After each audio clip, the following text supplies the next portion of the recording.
Hi అండి. అందరికీ నమస్కారం. ఈరోజు వీడియోలో దోసకాయ రోటి పచ్చడి రుచికరంగా ఎలా చేసుకోవాలో చూపిస్తున్నాను. చాలా సింపుల్ ఇంగ్రీడియంట్స్‌తో చాలా చాలా టేస్టీగా తయారు చేసుకోవచ్చు. వేడి వేడి అన్నంలో కొద్దిగా దోసకాయ పచ్చడి వేసుకొని, నెయ్యి వేసుకొని కలుపుకొని తింటే ఆ మజానే వేరు. మీరు ఇంతకుముందు దోసకాయ పచ్చడి ఎలా చేసినా కూడా ఒక్కసారి ఇలా ట్రై చేస్తే ఎవ్రీ టైమ్ ఇలానే చేసుకోవాలనిపిస్తుంది. ఈ దోసకాయ పచ్చడి మీరు కూడా ఇంట్లో తప్పకుండా ట్రై చేయండి. మరి ఇంకా ఆలస్యం చేయకుండా దోసకాయ పచ్చడి ప్రాసెస్ ఏంటో చూసేద్దాం. ఫస్ట్ 2 దోసకాయలు తీసుకొని సన్నగా కట్ చేసుకోవాలి. అలానే హాఫ్ టేబుల్ స్పూన్ ఇంగువ, హాఫ్ కప్ పల్లీలు, కొంచెం కరివేపాకు, కొంచెం పసుపు, పోపు గింజలు, ఎండుమిరపకాయలు, ఒక 10-15 వరకు పచ్చిమిరపకాయలు, నిమ్మకాయ సైజ్ అంతా చింతపండు, అలానే రుచికి సరిపడిన సాల్టు, ఒక 2 వంకాయలు. ఇప్పుడు స్టవ్ వెలిగించుకొని గిన్నె పెట్టుకోవాలి. అందులో పల్లీలు వేసుకోవాలి.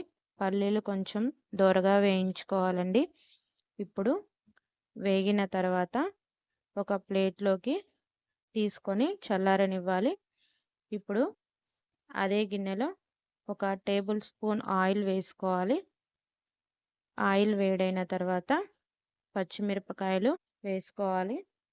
ఒకసారి గంటెతో తిప్పుకొని అలానే ఇందాక వంకాయలు తీసుకున్నాం కదా, ఆ వంకాయలు సాల్ట్ వాటర్లో కట్ చేసుకొని వేసుకోవాలి. ఇప్పుడు ఈ వంకాయలు మొత్తం కూడా ఇందులో వేసుకోవాలి. ఒక్కసారి గంటెతో తిప్పుకొని ఇలా మొత్తం మగ్గిన తర్వాత స్టవ్ ఆఫ్ చేసుకొని చల్లారనివ్వాలి.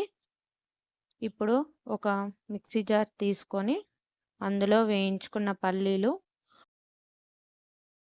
ఒక 4 ఎల్లిపాయలు, అలానే పచ్చిమిరపకాయలు, వంకాయలు, నానబెట్టుకున్న చింతపండు, అలానే రుచికి సరిపోయిన సాల్ట్ కూడా వేసుకోవాలి. ఒకసారి ఇవన్నీ మిక్సీ పట్టుకోవాలి.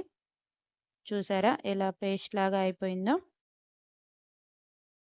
ఇందులో ఇప్పుడు కొంచెం సన్నగా కట్ చేసుకున్న దోసకాయ ముక్కలు కూడా వేసుకోవాలి. నేను గింజలతో సహా కట్ చేసుకున్నానండి. గింజలు ఉంటేనే చాలా బాగుంటుంది. ఇది ఒకసారి మిక్సీ పట్టుకోవాలి. ఇప్పుడు తాలింపు పెట్టుకుందాం.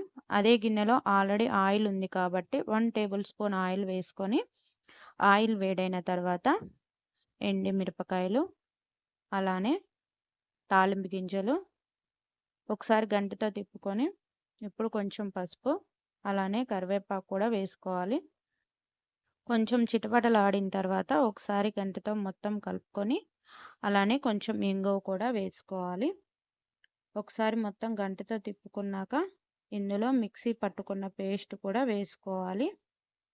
ఆ తర్వాత సన్నగా కట్ చేసుకున్న దోసకాయ ముక్కలు కూడా వేసుకొని బాగా కలుపుకుంటే కమ్మగా టేస్టీగా ఉండే దోసకాయ పచ్చడి రెడీ అయిపోతుంది. అంతే, చాలా సింపుల్. మీ ఇంట్లో కనుక దోసకాయలు ఉంటే ట్రై చేయండి. ఒకసారి మీరు ట్రై చేసిన తర్వాత నాకు కామెంట్ బాక్స్లో కామెంట్ చేయండి. అలానే లైక్ చేయండి, షేర్ చేయండి, సబ్స్క్రైబ్ చేయండి. Thank you for watching.